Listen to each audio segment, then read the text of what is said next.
السلام علیکم ورحمۃ اللہ وبرکاتہ۔ رب اشرح لی صدری ویسر لی امری واحلل عقدۃ من لسانی یفقہوا قولی۔ اعوذ باللہ من الشیطان الرجیم، بسم اللہ الرحمن الرحیم۔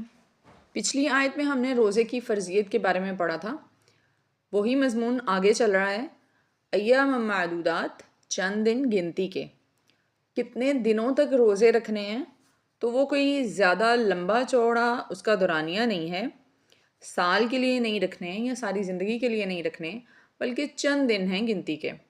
فمن کانا، پس جو شخص ہو، منکم تم میں سے، مریضن مریض یعنی بیمار، او علی سفرن یا سفر پر، فعدتن پس پورا کرنا ہے، من ایام اخر دوسرے دنوں سے۔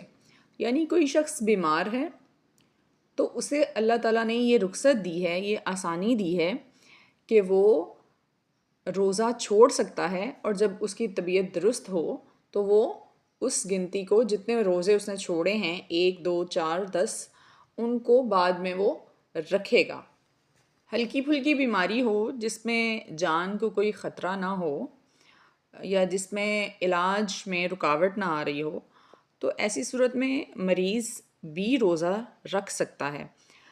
اور اگر ایسی بیماری ہے کہ ہر چند گھنٹے کے بعد دوا لینی ضروری ہے، وگرنہ طبیعت زیادہ خراب ہونے کا خدشہ ہے، تو ایسی صورت میں اللہ تعالیٰ کی دی ہوئی رخصت سے فائدہ اٹھانا چاہیے۔ ہاں، اگر کوئی ایسی بیماری ہے کہ جس میں روزہ رکھنے سے مریض کی جان جانے کا خطرہ ہو، تو مفسرین کے مطابق ایسے شخص کے لیے روزہ رکھنا حرام ہے۔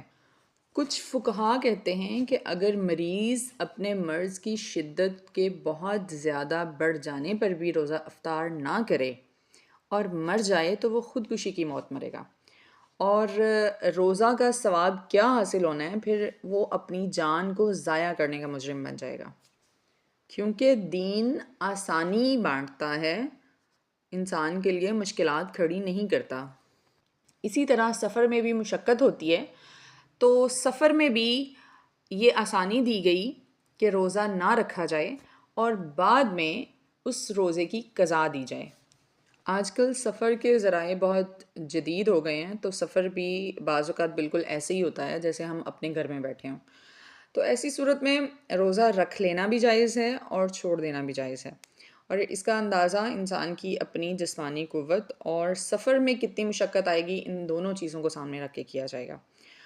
بہرحال اگر کسی نے روزہ رکھ لیا اور سفر میں اس کو تکلیف کی شدت محسوس ہوئی، تو پھر اسے چاہیے کہ وہ روزہ کھول دے اور بعد میں اس کی قضا دے دے۔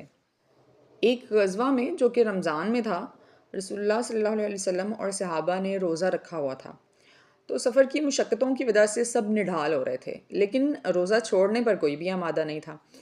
تو رسول اللہ صلی اللہ علیہ وسلم نے عصر کے وقت سب لوگوں کے سامنے پانی کا پیالہ منگوا کر پیا اور روزہ کھول دیا۔ مقصد یہ تھا کہ صحابہ بھی روزہ کھول دیں، تو صحابہ نے بھی روزہ کھول دیا۔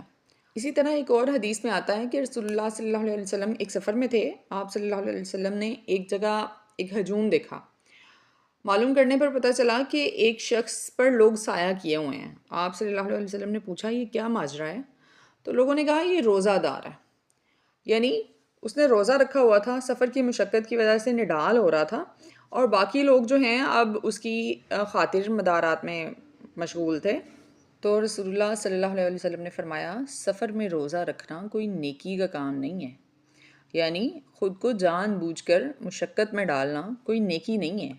وَعَلَى الَّذِينَ، اور ان لوگوں پر، يُطِيقُونَهُ، وہ طاقت رکھتے ہوں اس کی، یعنی روزہ رکھنے کی طاقت تو رکھتے ہوں مگر رکھے نہیں، فدیتن، فدیہ دینا ہے، طعام مسکین، مسکین کے کھانے کا، یعنی خود روزہ نہیں رکھتے تو ایک مسکین کو کھانا کھلا دیں۔ یطیقونہ کے بارے میں 2 قول ہیں۔ ایک یہ ہے کہ اس کا معنی ہی یہ ہے کہ جو لوگ روزہ رکھنے کی طاقت نہ رکھتے ہوں، یعنی کسی لا علاج مرض میں مبتلا ہوں اور وہ کبھی بھی روزہ رکھنے کی طاقت نہ رکھ پائیں، کوئی امکان نظر نہ آئے کہ وہ شفایاب ہو جائیں گے اور وہ روزہ رکھ پائیں گے، تو ایسے لوگ روزہ رکھنے کی بجائے فدیہ دے دیں۔ اور اس کے بارے میں دوسرا قول یہ ہے کہ شروع میں مسلمانوں کو یہ رعایت دی گئی تھی کہ چاہیں تو روزہ رکھ لیں، یعنی روزہ رکھنے کی طاقت تو ہے اور روزہ رکھنا نہیں چاہ رہے، کسی کی طبیعت اس طرف مائل نہیں ہو رہی، تو وہ چاہیں تو روزہ رکھ لیں اور چاہے تو فدیہ دے دیں۔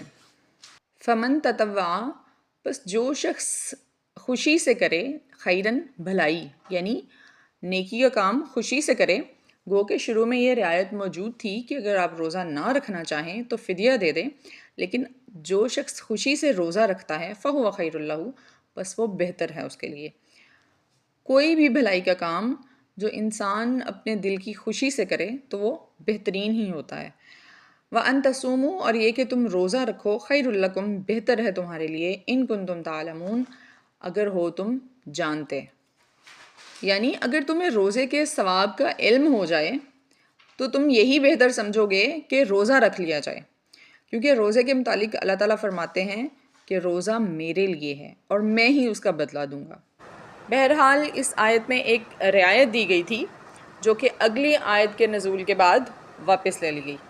شہر رمضان، رمضان کا مہینہ، شہر کہتے ہیں رمضان کو، الذی، وہ جو کہ انزل، نازل کیا گیا، فیہ القرآن، اس میں قرآن مجید، رمضان کی ایک تاک رات لیلۃ القدر میں سارے کا سارا قرآن لوح محفوظ سے آسمان دنیا پر نازل کر دیا گیا، اور پھر یہ تھوڑا تھوڑا کر کے حالات کے مطابق رسول اللہ صلی اللہ علیہ وسلم پر نازل ہوتا رہا۔ ھدی للناس، ہدایت ہے لوگوں کے لیے، صرف مومنوں کے لیے نہیں بلکہ ساری دنیا کے لوگوں کے لیے، ساری انسانیت کے لیے ہدایت ہے۔ وبینات، اور روشن دلائل ہیں یا نشانیاں ہیں، من الہدی، ہدایت سے، والفرقان، فرقان کہتے ہیں حق و باطل میں تمیز کرنے والی چیز کو، تمیز کرنے والی کتاب کو۔ تو قرآن مجید میں لوگوں کے لیے ہدایت بھی ہے اور لوگوں کے لیے حق و باطل میں امتیاز کرنے والے، فرق کرنے والے واضح دلائل بھی موجود ہیں۔ فمن شہیدہ، پس جو شخص موجود ہو، منکم الشہرہ، تم میں سے اس مہینے میں، فلیصم، پس چاہیے کہ وہ روزہ رکھے۔ پچھلی آیت میں یہ تھا کہ رکھ لے تو ٹھیک، نہ رکھے تو مسکین کو کھانا کھلا دے، لیکن اس آیت میں یہ ہے کہ جو شخص رمضان کا مہینہ پائے تو پھر وہ ہر صورت روزہ رکھے گا۔ ومن کانا، اور جو شخص ہے مریضاً، مریض، او علی سفرن، یا سفر پر، فعدتن، بس پورا کرنا ہے، من ایام اخر، دوسرے دنوں سے، یعنی جو روزے بیماری یا سفر کی وجہ سے رمضان کے مہینے میں رہ جائیں، چھوٹ جائیں، تو پھر ان کی گنتی کو بعد کے دنوں میں پورا کر لیا جائے۔ یرید اللہ، ارادہ کرتا ہے اللہ، بکم الیسرا، تمہارے ساتھ آسانی کا، ولا یریدو، اور نہیں وہ ارادہ کرتا، بکم العسرا، تمہارے ساتھ تنگی کا، یعنی اللہ تمہیں بالکل بھی تنگ نہیں کرنا چاہتا، اللہ تو مہربانیاں کرتا ہے۔ انسان کو ذرا سی تکلیف آ جائے، مشکل آ جائے تو اپنے احکامات میں رخصت دے دیتا ہے۔ بیمار ہو، سفر میں ہو، اچھا مشقت میں نہ پڑو، بعد میں رکھ لینا۔ بیمار ہو، نماز نہیں پڑھی جا رہی، کھڑے ہو کر، اچھا چلو ایسا کرو بیٹھ کر پڑھ لو، بیٹھ کر نہیں پڑھ سکتے تو لیٹ کر پڑھ لو، اچھا لیٹ کر بھی نہیں پڑھ سکتے تو اشارے سے پڑھ لو۔ اللہ تو اپنے احکامات کو انسان کی کنڈیشن کے مطابق آسان بناتا رہتا ہے۔